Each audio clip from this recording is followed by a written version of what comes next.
Hello, this is Brian King.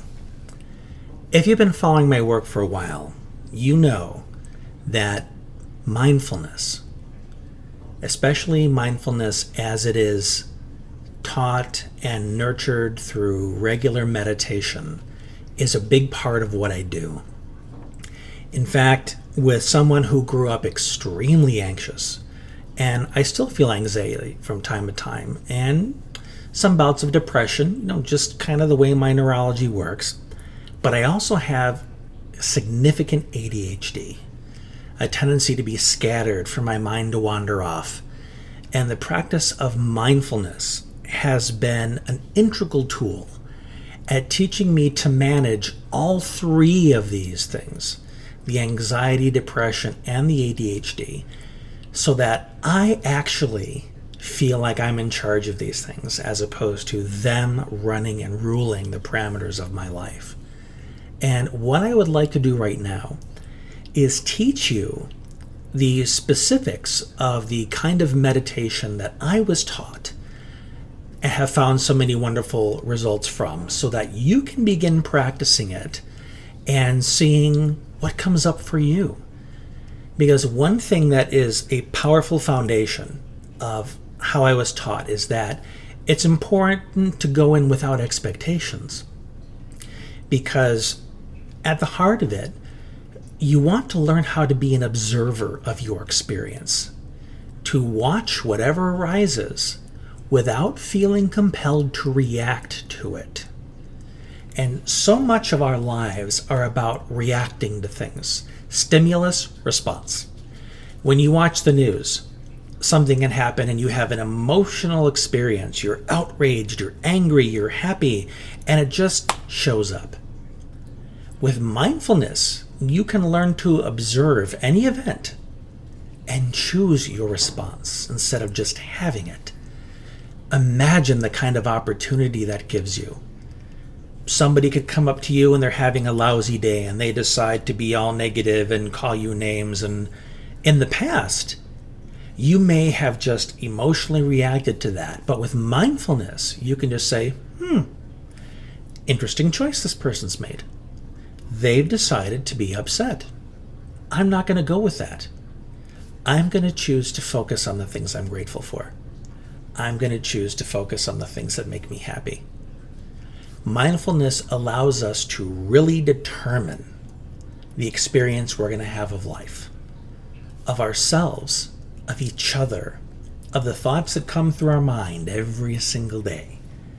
And as I walk you through this process, you'll see how this practice nurtures that ability. Now, another thing before we get into it. This is not about seeking perfection in any way. Our minds are going to wander. The key is to become aware of when they wander. When these thoughts that you don't care for pop in, and your ability to say, yeah, I could react that way, but I'm not going with that. I'm going to choose something else. And that is the sailboat that I'm going to ride through my day. Make sense? Now, some of this practice, in order to do it traditional, is about how you use your body. Because this is not a relaxation technique where you'll use it to empty your mind before you go to bed, because we don't want to go to sleep. We want to open up our awareness. We want to become more clear. So holding the body in a certain way helps you remain alert. So with that, let's begin.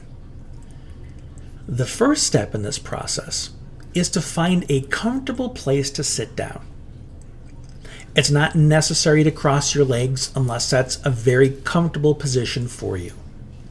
In my case, I've got very bad knees and hips and a bad back, and I can't hold myself up for that long. So I prefer a straight back chair. I can sit in it, I can slide my bottom back up against the back of it, I could rest my back up against it, but I'm not slouching. I'm keeping my spine erect and I'm allowing the back of the chair to support me. My feet are on the ground, flat. My knees are at about a 90-degree angle. We do this because we want to maintain our stability. We also want to avoid any kind of cramping because we're in an uncomfortable position, because, as you can imagine, painful cramps can be very distracting. We want to minimize those distractions. So whether you're sitting on the floor with your legs crossed or sitting in a chair with it supporting you, remember that your spine is erect. Your hands, they can be resting on your thighs. They can be resting in your lap. You don't want your shoulders rolled forward, because if your back begins to roll forward and you've got a little hunchback, that can lead to some cramping too. So by keeping your shoulders back, it helps keep your spine straight. Place your hands in such a way that allows you to keep your shoulders back so that your spine is erect. Take a moment to get settled, get relaxed, let your shoulders drop but not roll forward. Do you feel like you're in a settled, comfortable position? Things aren't starting to cramp up. You're feeling that your body is relaxed. Wonderful. Now the next step. What do you do with your eyes? If you feel that you can have your eyes closed without becoming drowsy, then by all means, let them close. But for some of us, we need to have them open. But we're not open in that we're looking at things.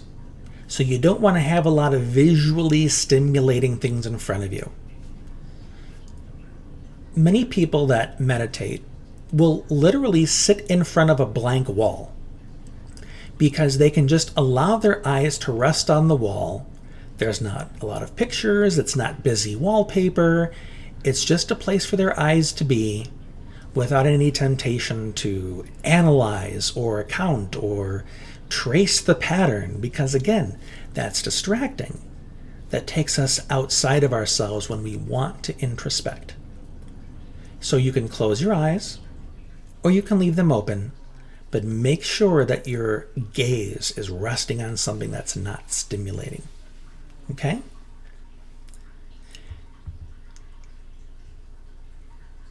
Take a moment now to find a place to rest your eyes.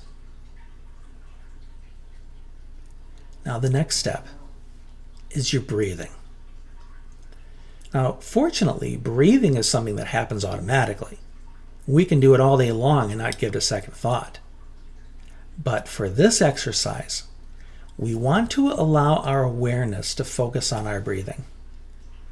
Just notice it go in and out naturally. You're not artificially trying to make yourself breathe deeply. You're just breathing as you breathe. Notice it go in and out.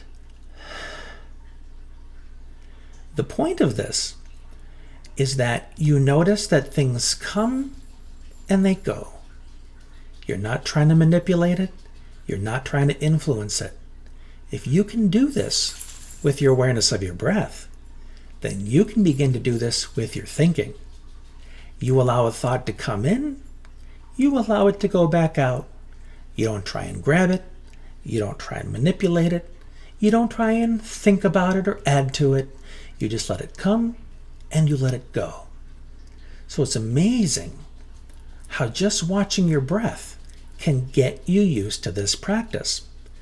Now for some who have a difficult time slowing their thoughts down because it's so busy and they start to get impatient and think, I can't sit here, I've got too much to do. One way to try and rein that horse in is to learn to observe your breath while also counting it. So you'll breathe in, then out, 1. The next breath, 2.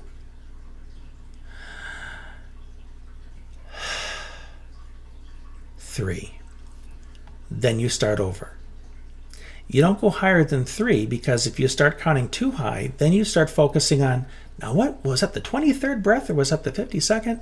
And you start getting caught up in the numbers instead of the act of simply counting and being aware. Make sense?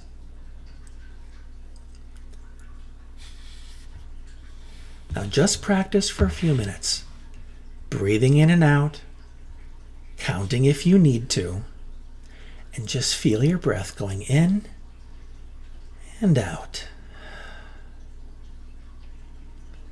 Feel free to even pause this exercise while you practice. Do it for about 5 minutes, letting the breath fall into your abdomen so it naturally expands. You know that little gut you're usually sucking in when you're around friends? We want that expanding. We want your breath to go deep. Breathe in and out. Your breathing is happening spontaneously. Sometimes it'll be deeper than others. It's perfectly fine. It doesn't matter if it's deep or shallow. All that matters is that you're observing it. You're letting it come in. You're letting it go back out. Feeling the inhalation. Feeling the exhalation.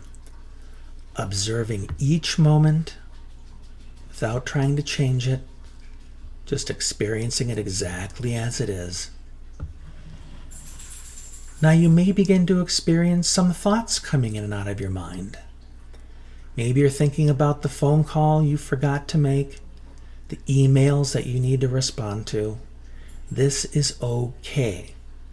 This is what our mind does all day long. Thoughts bubbling up here and there.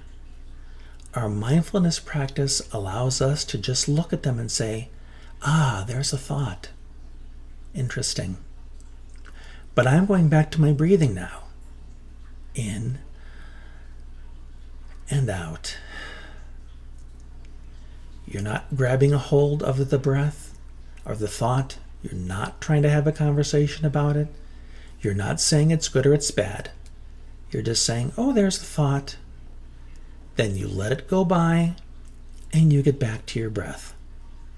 This is mindfulness practice, where you go throughout your life. People give you certain energies, they give you certain comments, and you can simply say, that's interesting. That person decided to say that to me. I decide not to participate. And you go back to your breath. You go back to being aware of the sunlight or something else. But you don't decide to connect with the negativity that came in, because you are the owner of your own experience. You choose your own thoughts. Just acknowledge them and go back to your breathing. And again, we're not going for perfection. This is an ongoing practice. Maybe you'll latch onto this immediately and you'll start seeing results. The important thing is to keep practicing it. It's like building a muscle. You're building your mindfulness muscle. The more practice you give it, the stronger it gets, the better you get at this ability. It allows you to focus on exactly what you're doing at this moment. Whether you're watching your breath, whether you're watching your children play, whether you're writing an article, you can give your full attention to it. Then when a thought rushes in, you simply put it aside and get back to what you're doing. And eventually, this ability will work its way into every activity of your life. When you want to be present with your spouse, the employee that's come to you asking for help, the customer who wants your attention. And you may just take a deep breath in and then say, what can I do for you? So that cleansing breath that you're so used to taking helps you immediately go into that state of mindfulness. It's easy because you've kind of trained your brain and your body to do that with all the time you spend practicing watching your breath. You make it much more trainable. You make it much more resilient, much more present. It's a simple practice, but it's not necessarily easy because it takes time to retrain your brain to be present. So I encourage you to keep practicing this. And I also encourage you to reach out to me with any questions you have. And even feel free to share your experiences with us. Things that are working or not working as much as you would like. I'm happy to guide you to improve your mindfulness practice. Here's to your success.